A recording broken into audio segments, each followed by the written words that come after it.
تو اللہ ان کو عقل دے. اللہ اشارے دے رہا ہے, یہ رحمت برسا کر ہم کو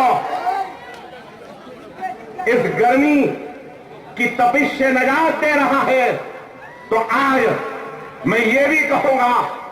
کہ ہندوستان میں آج ہندوستان کی سب سے بڑی اقلیت کی آواز اگر کوئی بن رہی ہے تو الحمدللہ وہ مجلس اتحاد المسلمین بن رہی ہے. اپنی تقریر کو جاری رکھو. آج جو لوگ نریندر مودی کہتے ہیں, موڈی کو ووٹ دینے کی بات کرتے ہیں, اور جو لوگ موڈی کو ووٹ دینے کا ارادہ رکھتے ہیں, ان سے بھی میرا سوال ہے, موڈی کے پاس کیا صلاحیت ہے, موڈی کے پاس کیا قابلیت ہے, موڈی کے پاس کون سا سرٹیفکیٹ ہے, موڈی کے پاس, مجھے بولنے دی, آج نریندر مودی مہاتما گاندھی کا نام بول نہیں سکتا, اور یہ لوگ اس کو وزیر اعظم کا امیدوار بناتے ہیں. الیگزینڈر کی تاریخ نہیں معلوم مگر ہندوستان کے وزارت عظمیٰ کا امیدوار.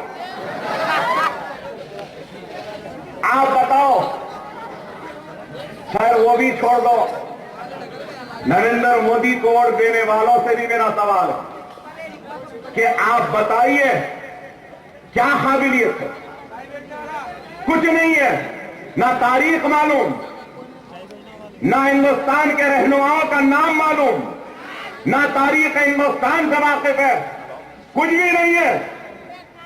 صرف اس کے پاس ایک سرٹیفکیٹ ہے, نہیں ایک ہی سرٹیفکیٹ ہے, اور ایک ہی سرٹیفکیٹ کے بنیاد پر آج اس ملک کے فرقہ پرست تنظیموں نے اور قائدین نے اس کو وزارت عظمیٰ کا امیدوار بنایا. اور وہ سرٹیفکیٹ ہے تو گجرات کو جلانے کا, سرٹیفکیٹ ہے تو ہماری عصمت کو لوٹنے کا, سرٹیفکیٹ ہے تو ہماری آبرو کو لوٹنے کا, سرٹیفکیٹ ہے تو ہمارے بچوں کے گلوں پر چھریاں رکھنے کا, سرٹیفکیٹ ہے تو ہماری ماں بہنوں کی آبرو کو لوٹنے کا, سرٹیفکیٹ ہے تو احسان جعفری کو جلتا ہوا تماشائی بن کر دیکھنے کا, سرٹیفکیٹ ہے تو صرف اور صرف اس ملک کے سب سے بڑی اقلیت کو تباہ و برباد کرنے کا سرٹیفکیٹ ہے. اس کے علاوہ مودی کے پاس کیا ہے میں پوچھنا چاہتا ہوں. میرا سوال آپ سے نہیں ہے, میرا سوال ان لوگوں سے ہے جو اس کو ووٹ دینا چاہتے ہیں. 2002 کو اگر نکال دیے تو مودی زیرو ہے. لیکن میرے بھائی غور کرو, یہ لوگ بابری مسجد کو شہید کرے,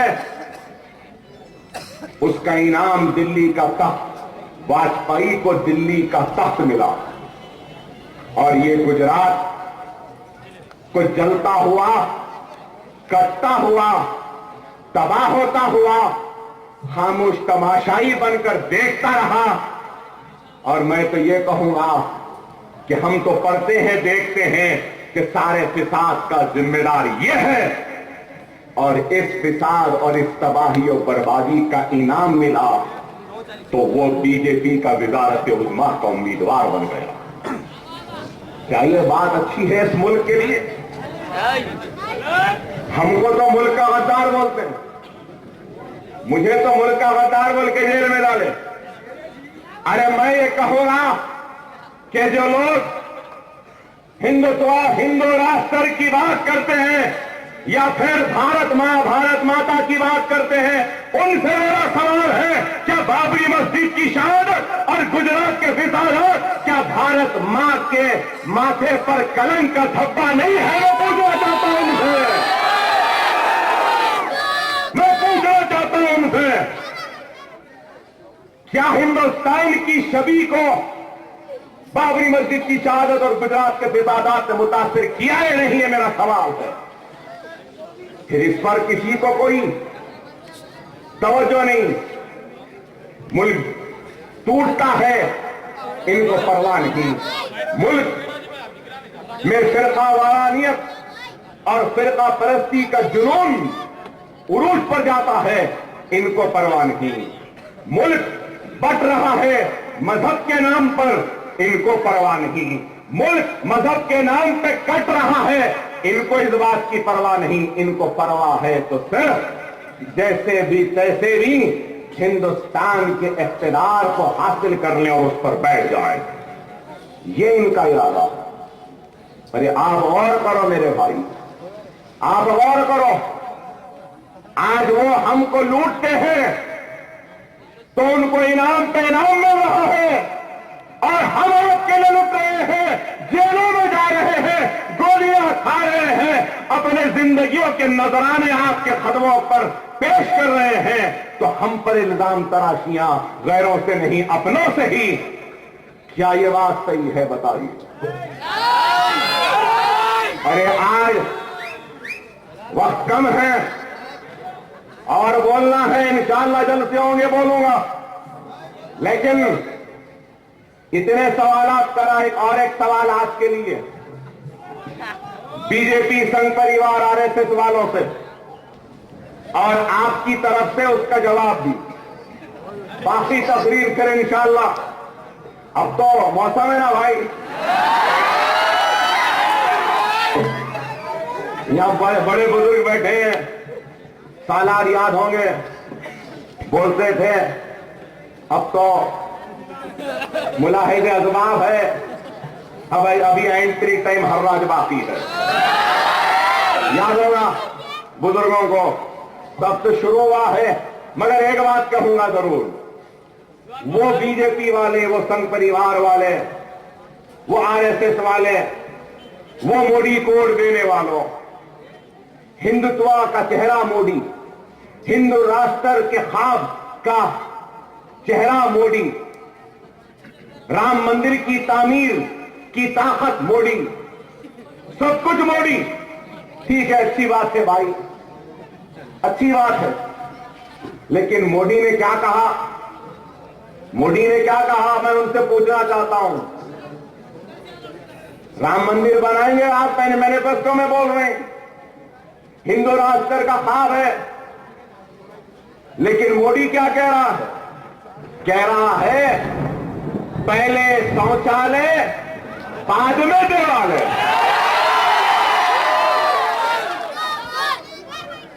شوچالے کا مطلب کیا ہے معلوم آپ کو؟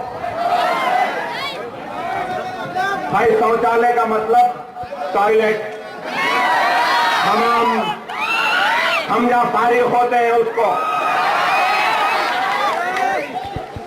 تو میں بی جے پی سنگھ پریوار آر ایس ایس والوں سے پوچھوں گا، اچھا وزارتی عظما کا امیدوار ڈھونڈے بابا، جو پہلے حمام پیخانے بنا تو بول رہا ہے اور بعد میں دیوانے بول رہا ہے۔ موری تو نعرہ دے دیا ہے اور تجھ کو مبارک یہ تیرا نعرہ، پہلے شوچالے بعد میں دیوالے، لیکن اگر اعلان کرتا ہے اس عوام کے ذریعے سمران گٹا ہر اسمبلی کی طرف سے تو شوچالے بناتے رہے، ہم جمہوری جدوجہد، قانونی جدوجہد، دستوری جدوجہد کے ذریعے بابری مسجد کو اسی مقام پر بنا کے رہیں گے۔ تیرے وسیل میں شوچالے بنانا ہے، ہمارے مقدر میں بابری مسجد دوبارہ بنانا ہے، ہم بنا کے رہیں گے۔ لیکن میرے بھائی آپ سے یہ ضرور کہوں گا کہ وقت اور حالات کی نزاکت کو محسوس کرو۔ آج یہاں آنے سے پہلے 10 منٹ ہے، صبر کریں۔ یہاں آنے سے پہلے جذبات میں تھا اور کافی جذبات میں مغلوب تھا، درد میں تھا، تکلیف میں تھا، اور سوچتا آیا کہ کیسے مخاطب کروں، کیا بولوں۔ ارے آج اگر میں آپ کے درمیان میں کھڑا ہوں اور آپ سے مخاطب ہوں تو الحمدللہ اللہ کا فضل کرم ہے, نبی کریم صلی اللہ علیہ وسلم کا صدقہ ہے, اولیاء اللہ کی دعائیں ہیں, آپ تمام کی دعائیں ہیں, بزرگوں کی دعائیں ہیں, نوجوانوں کی دعائیں ہیں, معصوموں کی دعائیں ہیں, خواتین کی دعائیں ہیں, میری ماں کی دعائیں ہیں, بہنوں کی دعائیں ہیں کہ آج اکبر الدین اویسی زندہ ہے اور آپ کے سامنے کھڑا ہے. اگر آپ کی دعا نہ ہوتی تو شاید میں آج زندہ نہ ہوتا. اگر آپ کی دعائیں نہ ہوتی تو شاید آج میرے معصوم بچے یتیم ہو گئے ہوتے. ارے انسان دنیا میں عزت کماتا ہے, شہرت کماتا ہے, دولت کماتا ہے اور دنیا سے چلا جاتا ہے, لیکن الحمدللہ میں نے دولت سے زیادہ, عزت سے زیادہ, شہرت سے زیادہ آپ کی محبت اور آپ کی دعاؤں کو کمایا. اور آج یہ اکبر الدین اویسی یہ ضرور کہے گا کہ اکبر الدین اویسی, اس کی اولاد اور اس کی آنے والی 7 نسل آپ کے دعاؤں کے قرض میں ڈوبی ہوئی ہے, اور اکبر الدین اویسی آپ کے دعاؤں کا قرضدار ہے, آپ کے دعاؤں کا قرضدار ہے. نہیں معلوم کہ میں کس طریقے سے آپ کے اس دعاؤں کے قرض کا بدلہ چکا سکوں, مگر یہ ضرور کہوں گا کہ ہر درد میں, ہر تکلیف میں جبھی بھی یہ ہاتھ اٹھے تو خدا کی قسم, اللہ کی قسم, سب سے پہلے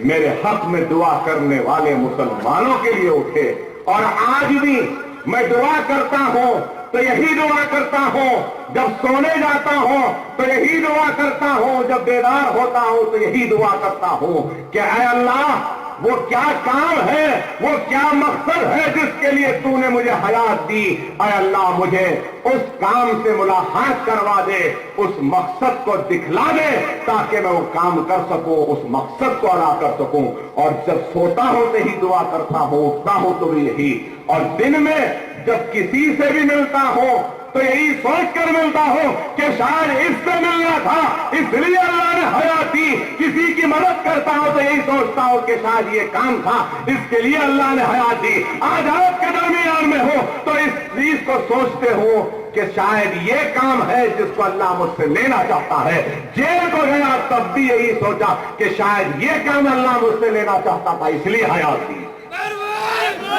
میرے بھائی, میں احسان مند ہوں آپ کا, میں احسان مند ہوں, بہت بڑا احسان کیا آپ نے مجھ پر. آج میرے پیر میں گولی ہے, یہ ہاتھ ہے, لیکن آج بھی کھل نہیں سکتا, پیٹ ہے, درد ہوتا ہے, سننے والے کو تقریر اچھی دکھتی ہے لیکن یہ درد ہوتا ہے. انتڑیاں چھوٹی ہو گئی ہیں, مڑ گئی ہیں, گھیٹیاں آ گئی ہیں, تکلیف ہوتی ہے, لیکن ساری تکلیف, سارا درد ایک طرف, آپ کی محبت ایک اور درجے اس سے زیادہ ہے.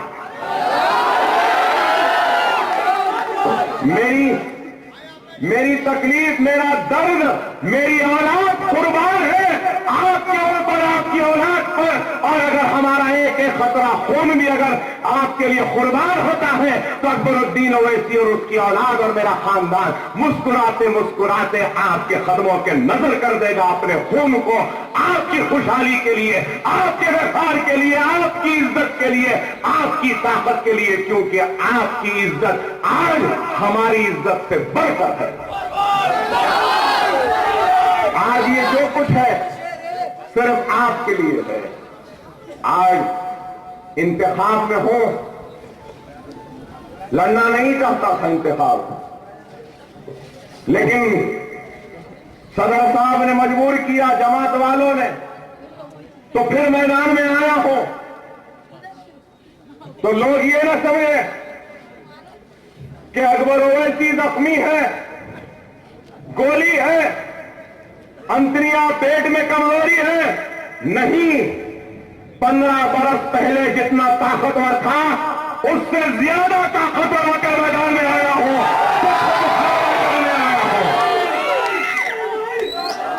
ہندوستان کے فرقہ پرست بی جے پی، سنگھ پریوار، آر ایس ایس، بجرنگ دل سے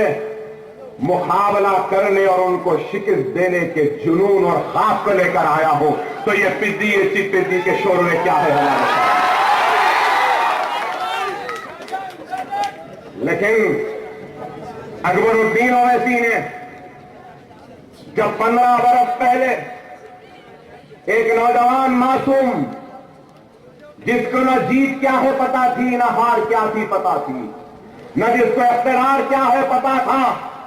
نہ طاقت کیا تھی پتا تھا، نہ شہرت کیا تھی پتا تھا، نہ عزت کیا تھی پتا تھا، ایک معصوم نوجوان آپ کے اس گلی میں آیا تو مجھے یاد ہے کہ اس نوجوان کو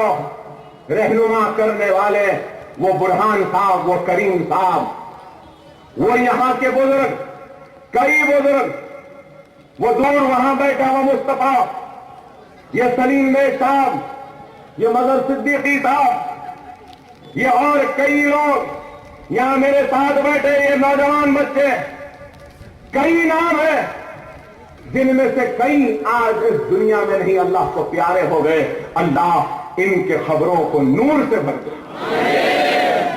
ارے ان لوگوں نے مجھ نوجوان ناتجربے کار کو اپنے ہاتھوں میں میری انگلی کو تھما کر مجھے چلنا سکھایا اس حلقے میں۔ ارے آج اگر کوئی ریاست نگر چندرائن گٹے میں انتشار ڈالنے کی کوشش کر رہا ہے تو تم نہیں ڈال سکتے،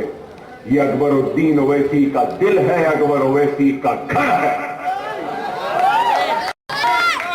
ہم اپنے گھر میں مہمانوں کا استقبال کریں گے ضرور، لیکن ہم غداروں کو ہمارے گھروں کو، ہماری آبادیوں کو اجاڑنے نہیں دیں گے، یہ ہماری بستی ہے۔ کئی ہیں ہمارے بھائی جنہوں نے ساتھ دیا، جیسا حیدر بھائی نہیں رہے، اللہ حیدر بھائی کے افراد خاندان کو صبر جمیل عطا کرے، وہ آج نہیں ہے۔ ہمارے یہاں مدرسے کے انصار علی قریشی صاحب ہے، اللہ ان کے خبر کو بھی نور سے کرے، آج ان کے فرض و نفرتاو ہمارے ساتھ، یہ یہاں بیٹھے ہیں بابو، یہ عزیز بھائی، یہ سلیم بیگ، یہ بیٹھے یہاں کھڑے، یہ شکیل یہاں بیٹھے، جانی، اور آج ہمارا ایک اور ایک بھائی نہیں ہے ذاکر، اللہ اس کی خبر کو نور سے بھر دے۔ آج ہمارے اور بھی کئی بھائی ہیں، ارے یہ سب نہ ہوتے تو شاید اکبر الدین اویسی آج ہندوستان کے مسلمانوں کی آواز نہیں بن پاتا، اور آج بات نہیں ہے جیسے میرا اپنا بھائی لالا نہیں ہے آج، اگر اور کوئی نہیں ہے تو ان سے کہوں گا کہ خدا را اپنی ناراضگی کو چھوڑ دو، تم چاہے کچھ بھی کر لو، اکبر الدین اویسی کبھی تم سے ناراض نہیں ہوگا، تم اگر چاہو اور تلوار لے کر میرے جسم کے ٹکڑے بھی کر دیں گے تب بھی میں تم سے ناراض نہیں ہوں گا، کیونکہ تمہارا بہت بڑا احسان ہے مجھ پر کہ میرے لیے تم نے کام کیا اور میری حیات کے لیے ہاتھ اٹھا کر دعا کی۔ لیکن میں ضرور کہوں گا، میں سب سے کہوں گا، دنیا مجھے آج کمزور سمجھ رہی ہے، اے میرے سپاہیوں، اے میری طاقت، تم مجھے کمزور ہونے نہ دو، تم مجھے کمزور نہ ہونے دینا۔ یہاں بیٹھے ہیں مظہر صاحب سب، ارے یہ اکبر الدین اویسی کی جان ہے، یہ بستیاں، اس کی خوشحالی، ان گھروں میں رہنے والے بزرگ میرے باپ داخل ہیں، ان گھروں میں رہنے والی لڑکیاں میری بہنیں ہیں، خواتین میری ماں ہیں،